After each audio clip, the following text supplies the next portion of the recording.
শুভ সন্ধ্যা। তোমরা কেমন আছো? আশা করি তোমরা সবাই ভালোই আছো। আজকের আমাদের আলোচনার বিষয়ে একটা মজাদার ইন্টারেস্টিং জিনিস আমরা শিখব। কি শিখব? তোমরা এই যে টমেটোটা দেখতে পাচ্ছ, এই টমেটোটা উপরটা কিরকম লাল, তোমরা কি উপরটা দেখে ভেতরটা বলতে পারবে কেমন আছে? বলতে পারবে না। এই যে পেঁয়াজটা দেখতে পাচ্ছ, পেঁয়াজটার উপরটা একরকম ভেতরটা একরকম, তাই তো? মানুষের মনটাও ঠিক সেরকমই। মানুষের মনটা কেমন? ওপরটা দেখো, ওপর আমাদের দেখো অনেক কিছু আছে, দাড়ি আছে, এ আছে, ও আছে, চোখ আছে, নাক আছে, কান আছে, কিন্তু ভেতরটা কার কেমন এটা কিন্তু বলা যায় না। যায় না। ঠিক সেরকমই আজকে আমরা শিখব পৃথিবীর ভেতর।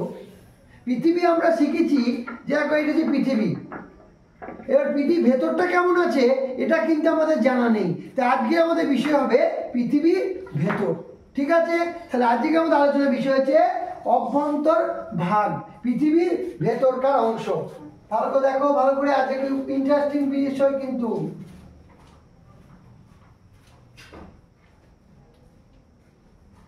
ঠিক আছে? এবার দেখো, তোমাকে একটা কথা বলে রাখি, পৃথিবীর একদম এই উপরের অংশ থেকে যদি এই পৃথিবীটাকে যদি স্লাইড করে কেটে নিই, তাহলে উপর থেকে নিচে পর্যন্ত প্রায় 6370 কিলোমিটার হবে। ভাবে এটা পৃথিবীটাকে তো আমি কেটে নিলাম। কেটে নিলে উপরের অংশ থেকে এই নিচে পর্যন্ত হবে 6371 কিলোমিটার। ভাবো কতটা গভীর। ঠিক আছে? এবার তুমি আমাকে বলো তো, এই এতটা গভীর অংশ সম্বন্ধে জানা কি সম্ভব? সম্ভব নয় তো। বিজ্ঞানীরা তাও জানার চেষ্টা করেছে। এর জন্য কিছু কিছু বিজ্ঞানী কি করেছে, গর্ত খুঁড়েছে। তাই রাশিয়াতে কোলা উপদ্বীপ বলে একটা জায়গা আছে, সেখানে বিজ্ঞানীরা 12 কিলোমিটারের গর্ত খুঁড়েছে। এই 12 কিলোমিটার গর্তটা বলছে পৃথিবীর গভীরতম গর্ত। তোমরা আমাকে বলো তো, কোথায় 6370 কিলোমিটার বা 71 কিলোমিটার, আর কোথায় মাত্র 12 কিলোমিটার? তাহলে কতটা পার্থক্য বোঝো বলো। এই এত গভীর সাপেক্ষে মাত্র 12 কিলোমিটার খুবই কম, নগণ্য। তাই পৃথিবীর ভেতর সম্বন্ধে আমাদের কাছে খুব একটা ভালো তথ্য নেই। তাহলে এই পৃথিবীর ভেতর সম্বন্ধে জানার উপায়টা কি? উপায় কি কিছু নেই? আছে, দুটো উপায় আছে। কি কি? একটা বলে ডাইরেক্ট সোর্স আর একটা ইনডাইরেক্ট সোর্সেস। তা ডাইরেক্ট সোর্সেস কোনগুলো? তোমরা দেখতে পাবে এই পৃথিবী থেকে কোনো কোনো জায়গাতে ম্যাগমা বের হচ্ছে, লাভা বের হচ্ছে। তা লাভা থেকে আমরা বিচার করতে পারি পৃথিবীর ভেতরটা গরম আছে, যেহেতু লাভা গরম। আমরা অনেক সময় দেখতে পাই মাটির নিচে গরম জল বের হচ্ছে। তাহলে ওইখান থেকে আইডিয়া করতে পারি নিশ্চয়ই মাটির নিচে কারটা গরম অবস্থায় রয়েছে। আমরা অনেক সময় দেখতে পাই যে গর্ত খুঁড়ে নিচেকে খাল করে গর্ত খুঁড়ে আমরা পৃথিবীর ভেতর সম্বন্ধে তথ্য পাই। এবার এটাকে বলা হয় ডাইরেক্ট সোর্স। এবার ইনডাইরেক্ট সোর্স কোনগুলো? তুমি যদি ভূমিকম্পের যে তরঙ্গগুলোকে বিচার করো, সেটা হবে ভূমিকম্পের তরঙ্গগুলো থেকে আমাদের পৃথিবীর ভেতর সম্বন্ধে তথ্য পাওয়া যায়। এটা ইনডাইরেক্ট সোর্স। আবার তোমার যে উল্কাপাত হয়, উল্কাপাতটাকে বিচার করে পৃথিবীর ভেতর সম্বন্ধে তথ্য পাওয়া যায়। এটা হচ্ছে ইনডাইরেক্ট সোর্সেস। পৃথিবীর ঘনত্ব, পৃথিবীর তাপমাত্রা, এগুলো সবই হচ্ছে কিন্তু ইনডাইরেক্ট সোর্স। এবার প্রত্যেকটা অনেক বিজ্ঞানী পৃথিবীর অভ্যন্তরকে বিভিন্ন ভাগে ভাগ করেছেন। তবে বেশিরভাগ বিজ্ঞানী পৃথিবীর ভেতরটাকে 3টে ভাগে ভাগ করেছেন। কটা ভাগে ভাগ করেছেন? 3টা। কি কি? ভালো করে শোনো। 3টে ভাগে ভাগ করেছেন। কি কি? এই অংশটাকে বলা হয় ভূত্বক, আর এই অংশটাকে বলা হয় গুরুমণ্ডল। মাঝের অংশটাকে গুরুমণ্ডল। এবার নিচের অংশটাকে, এই অংশটাকে বলা হয় কেন্দ্রমণ্ডল। এবার তোমরা একটা মজার জিনিস দেখো, এই যে পৃথিবীর বিভিন্ন স্তরগুলোকে পেলাম, 3টে স্তর পেলাম। এই 3টে স্তরে সব কিছু আলাদা, বৈশিষ্ট্য আলাদা, তার তাপমাত্রা আলাদা, তার ঘনত্ব আলাদা, তার ডেনসিটি আলাদা, মানে তার বিস্তার আলাদা, সব কিছু আলাদা। তুমি আমাকে একটা মজার জিনিস দেখো, এই পেঁয়াজটাকে আমি কাটছি, এটা পেঁয়াজ, কেন উপরের অংশটা একরকম, পেঁয়াজের ভেতরটা কাটছি। দেখো আমি তো কেটে একটা মজার জিনিস তোমাকে দেখাবো। দেখো দেখো 1 মিনিট দাঁড়াও। আচ্ছা দেখো, এই যে পেঁয়াজটা আমরা কাটলাম, পেঁয়াজটা কাটার পর দেখো অনেকগুলো এরকম লেয়ার পাওয়া যাচ্ছে, স্তর পাওয়া যাচ্ছে।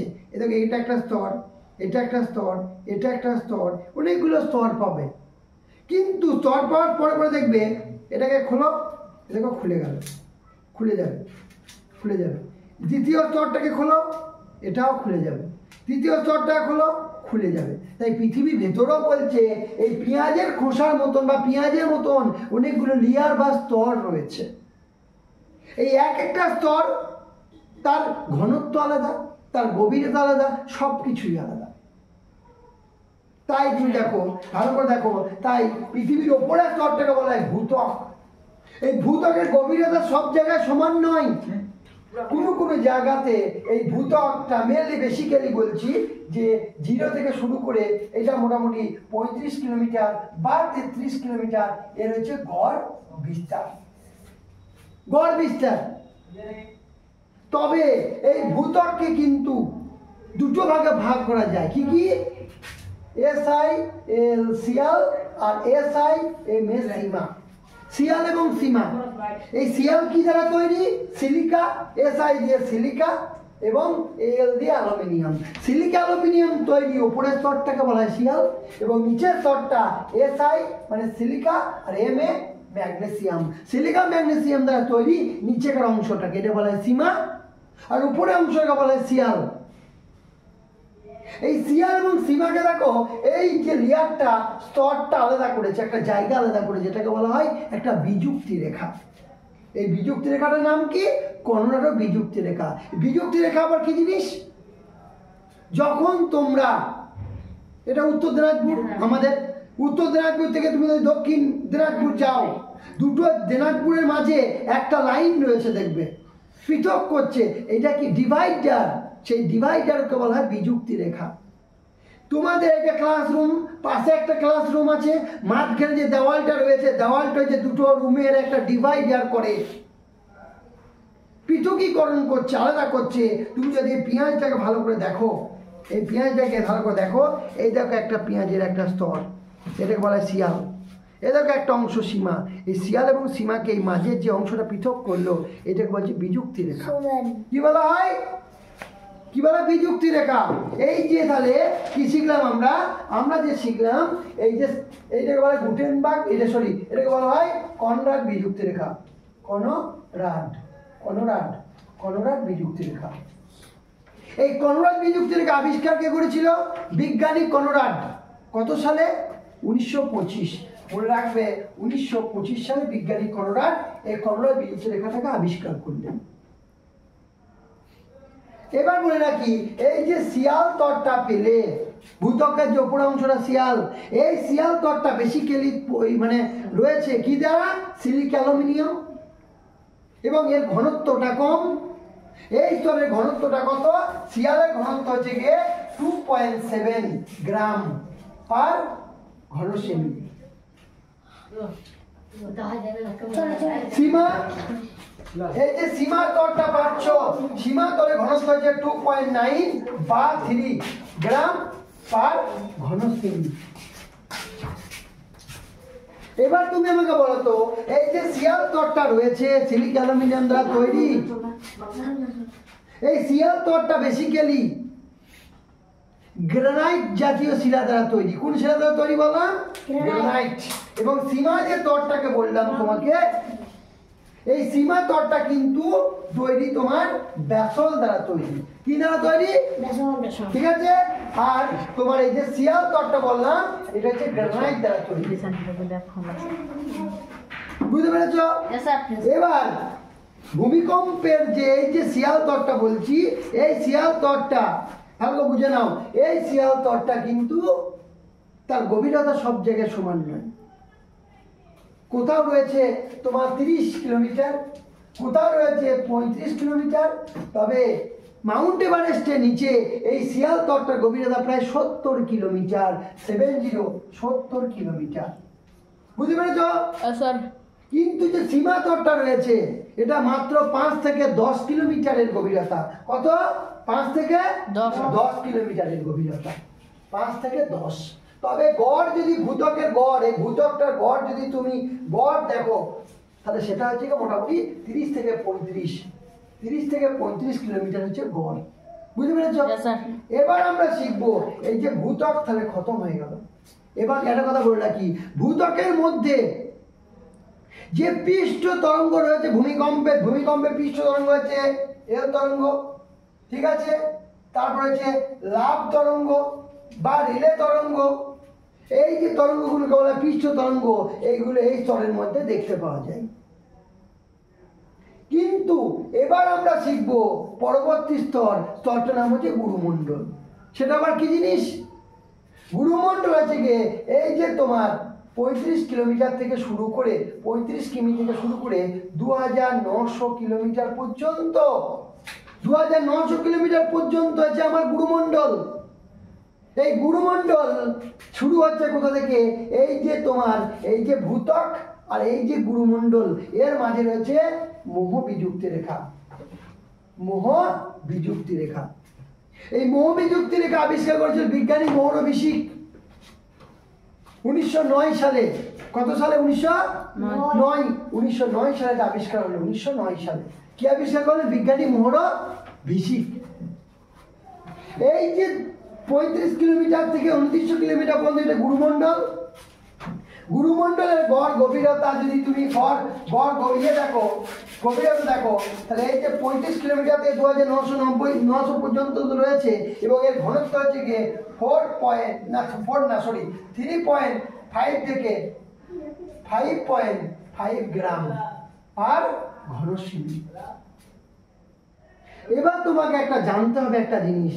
কি জিনিস জানতে হবে? এই যে গুরুমণ্ডল বলছি, গুরুমণ্ডল আবার দুটি ভাগে ভাগ করা যায়। কি ভাগে ভাগ করা যায়? গুরুমণ্ডলকে দুটো ভাগে ভাগ করলাম, দিয়ে উপরটাকে বলা হয় ঊর্ধ্ব গুরুমণ্ডল, নিচেটাকে বলা হয় অধঃকর গুরুমণ্ডল বা ঊর্ধ্ব গুরুমণ্ডল, নিচেটা হচ্ছে নিম্ন গুরুমণ্ডল। বুঝতে পারলে কি বলছি? এই যে গুরুমণ্ডলটা হলো, গুরুমণ্ডলের এই উপরের অংশটাকে ভালো বুঝো, উপর অংশটা কি বলা হয়? কি মণ্ডল বলা হয়? বহিঃগুরুমণ্ডল, নিচেটাকে বলা হয় অন্তঃগুরুমণ্ডল। এই গুরুমণ্ডলে আবার বলছে এই যে উপরের এই অংশটাতে একটা 50 থেকে ভালো বোঝো 50 থেকে 250 কিলোমিটারের মধ্যে বা কোনো বইয়ে 200 কিলোমিটারে বলা হয়, এখানে একটা স্তর রয়েছে, যে স্তরটা হচ্ছে অ্যাটমসফিয়ার বলে একটা স্তর রয়েছে। যে স্তরটা তোমরা যে পিচ দেখেছো নিশ্চয়ই, বা তোমরা খেজুরের গুড় দেখেছো থকথক অবস্থায়, না পাতলা না পুরু, ওই থকথক অবস্থায় যেরকম পদার্থ হয়, এই ঊর্ধ্ব গুরুমণ্ডলের পদার্থগুলো ওই অবস্থায় রয়েছে, যাকে বলছি অ্যাটমসফিয়ার, যেটাকে ব্যারেল বলে একজন বিজ্ঞানী অ্যাটমসফিয়ারটাকে 1914 সালে আবিষ্কার করলেন। এই অ্যাটমসফিয়ারের এই স্তরটাকে বলা হয় LVZ, লো ভেলোসিটি জোন। কারণ ভূমিকম্পে যে তরঙ্গগুলো পি তরঙ্গ, এস তরঙ্গ, সেই তরঙ্গের গতিবেগগুলো এই অ্যাটমসফিয়ার স্তরটাতে আসা মাত্রই কি হয়? তার কি হয়ে যায়? গতিবেগটা কমে যায়। এই জন্য এই স্তরটাকে বলা হয় LVZ বা লো ভেলোসিটি জোন, এটাকে বলা হয়। এবার আমরা শিখবো, এবার আমরা পরবর্তীকালে একটা কথা বলো তো, কেন এই ঘটনাটা, এই অ্যাটমসফিয়ার স্তরটা কেন থকথক অবস্থায় রয়েছে, কেন তরল অবস্থায় রয়েছে? কারণ এই স্তরটার মধ্যে পেরিডোটাইট জাতীয় শিলার পরিমাণ বেশি রয়েছে। এই শিলার মধ্যে জলের পরিমাণ একটু বেশি থাকে, যখনই উষ্ণতার সংস্পর্শ আসে ওটাকে গলে যায় একটু, দিয়ে এই থকথক অবস্থায় বা ভিসকাস অবস্থাটা তৈরি করে। এই অ্যাটমসফিয়ারের ওপরেই আমাদের যে পাত বা প্লেটগুলো তোমরা পড়েছো, এই পাত বা প্লেটগুলো কিন্তু অ্যাটমসফিয়ার এই অংশটার মধ্যে ভেসে বেড়াচ্ছে। একটা পাতে মুখোমুখি সংঘর্ষ হচ্ছে, ভূমিকম্প হচ্ছে, সব ঘটনাগুলো ঘটছে, যে গরম লাভাগুলো বের হচ্ছে সবই অ্যাটমসফিয়ার থেকে আসছে। এই যে এবার নিচের স্তরটার নাম হচ্ছে নিম্ন গুরুমণ্ডল। তাহলে ঊর্ধ্ব গুরুমণ্ডলটা ভালো বোঝো, এই ঊর্ধ্ব গুরুমণ্ডল বলছি সেটার তোমার রয়েছে কত?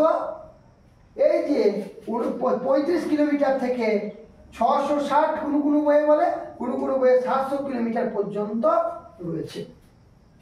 এই অংশটার মধ্যে ঘনত্ব হচ্ছে কত, 3.45 থেকে 4.5 গ্রাম পার ঘন সেমি। এবার এখানে কোন টাইপের শিলা রয়েছে, এটাকে বলা হয় ক্রোপেসিমার আরেকটা নাম আছে, ক্রোপেসিমা বলা হয়। কি বলা হয়, কি নাম বলা হয়, কি নাম বলা হয় বলো না, ক্রোপেসিমা। দেখো সি আর ক্রো ফি সি মা, ক্রোপেসিমা, সেটা কি ফুল ফর্মটা কি, ক্রোমিয়াম, এপি মানে লোহা, আর এসআই সিলিকা, এমএ ম্যাগনেসিয়াম। এই টাইপের শিলা রয়েছে ঊর্ধ্ব গুরুমণ্ডলে। নিম্ন গুরুমণ্ডলটা কি নাম, নিফেসিমা। সে নিফেসিমাটা কি, তাহলে এন এন এন রেকর্ড দাও, এনআই নিফেসিমা। সেটাও কি জিনিস, এনআই এনই এনআই সরি এনই না এনআই, দেখি না, একটা মিনিট দাও, একটা মিনিট। হ্যাঁ এনআই, তাহলে এনআই মানে হচ্ছে নিকেল, এপি মানে লোহা, আর এসআই সিলিকা, আর এস ম্যাগনেসিয়াম। তাহলে এটা ক্রোপেসিমা উপরটার নাম, নিচে গুরুমণ্ডল নাম হচ্ছে নিফেসিমা। এই ক্রোপেসিমা নিফেসিমাকে পৃথক করছে রেপ্রীতি বিযুক্তি রেখা। রেখার নাম কি, রেপ্রীতি বিযুক্তি রেখা ক্রোপেসিমা নিফেসিমাকে পৃথকীকরণ করছে, আলাদা করে দিচ্ছে। এবারে গুরুমণ্ডলের মধ্যে কেন্দ্রমণ্ডলে এই ভূত্বকের মধ্যে পি তরঙ্গের গতিবেগ ছিল 6.1 বা 1 ধরো 6.1 কিমি প্রতি সেকেন্ডে।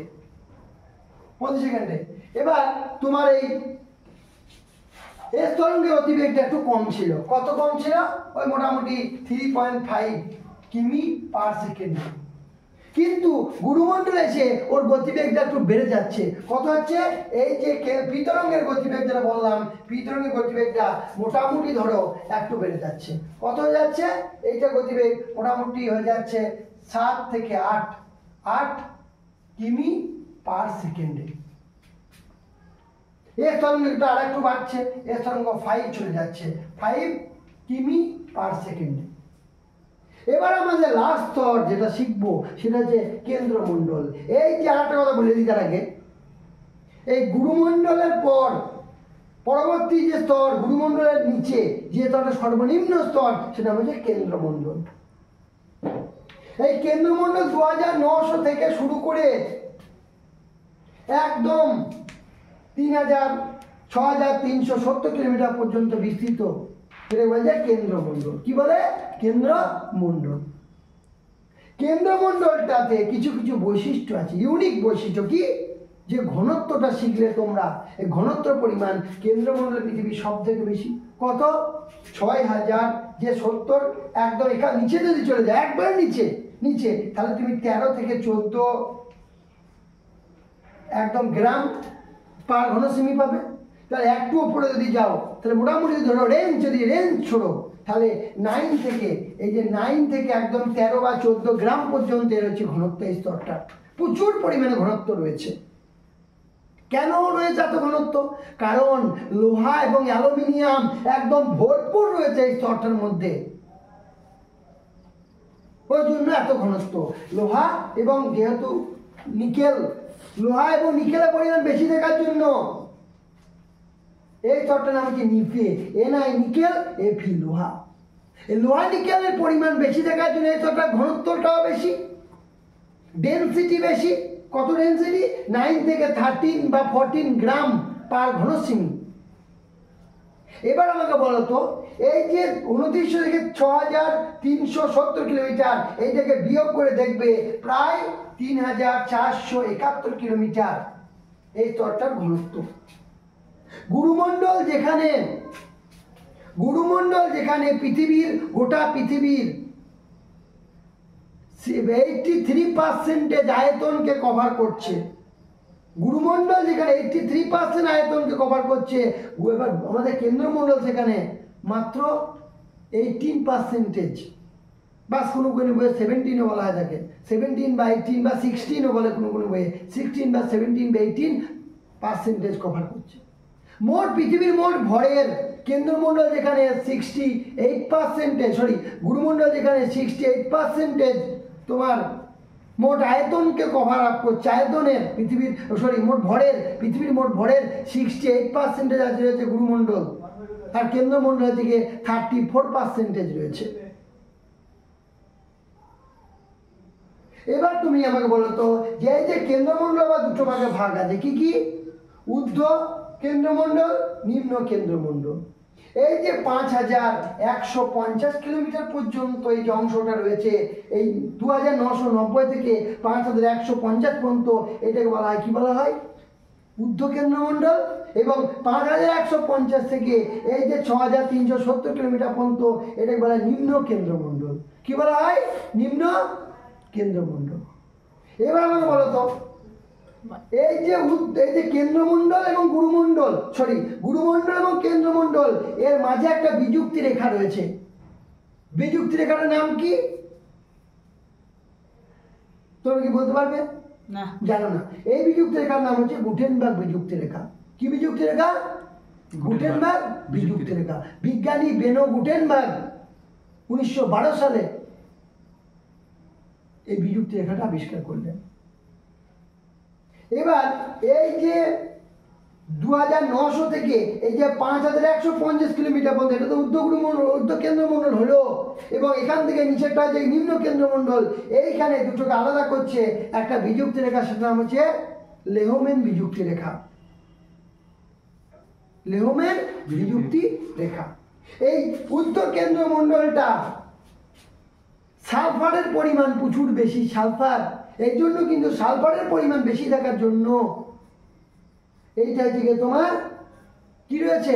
ভিসকাস অবস্থা। মানে এটা ভিসকাস বলবো না, এটা মোটামুটি ঘনত্বটা কম, মানে একটু তরল অবস্থা রয়েছে। এবং এখানে চুম্বকের একটা ফিল্ড তৈরি হয়ে রয়েছে, চুম্বকের ফিল্ড, মানে ম্যাগনেটিক ফিল্ড এখানে তৈরি হয়ে রয়েছে এই জায়গাটায়, ঊর্ধ্ব কেন্দ্রমণ্ডলে বলছি।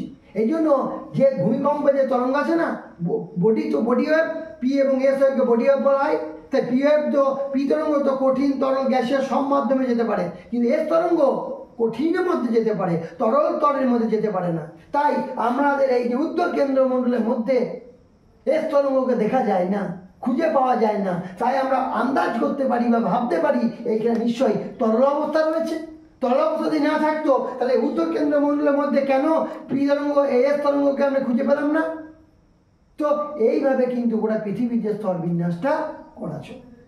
তার একটা কথা বলে রাখি, পৃথিবী সম্বন্ধে তথ্য সংগ্রহ করা সহজ না, একটা কঠিন ব্যাপার এবং একটা জটিল ব্যাপার। তো বিজ্ঞানীরা বিভিন্ন বিষয়গুলোকে যোগ করে, বিভিন্ন ক্যালকুলেশন করে এই পুরো সিস্টেমটাকে কিন্তু ওনারা তৈরি করেছেন। কেন্দ্রমণ্ডলে যে পদার্থগুলো রয়েছে, তাপমাত্রা যদি আমি এবার বলি, তাপমাত্রা গোটা পৃথিবীর তাপমাত্রা হচ্ছে 15 ডিগ্রি সেলসিয়াস। গুরুমণ্ডলের তাপমাত্রা হচ্ছে গিয়ে ওই 30 ডিগ্রি সেলসিয়াস। কেন্দ্রমণ্ডলের তাপমাত্রা হচ্ছে গিয়ে 2000 থেকে 3000 ডিগ্রি সেলসিয়াস। গুরুমণ্ডলের তাপমাত্রা 2000 থেকে 3000 ডিগ্রি সেলসিয়াস, কিন্তু কেন্দ্রমণ্ডলের তাপমাত্রা প্রায় 5 থেকে 6000 ডিগ্রি সেলসিয়াস। তাহলে ভাবো তো কত তাপমাত্রা রয়েছে।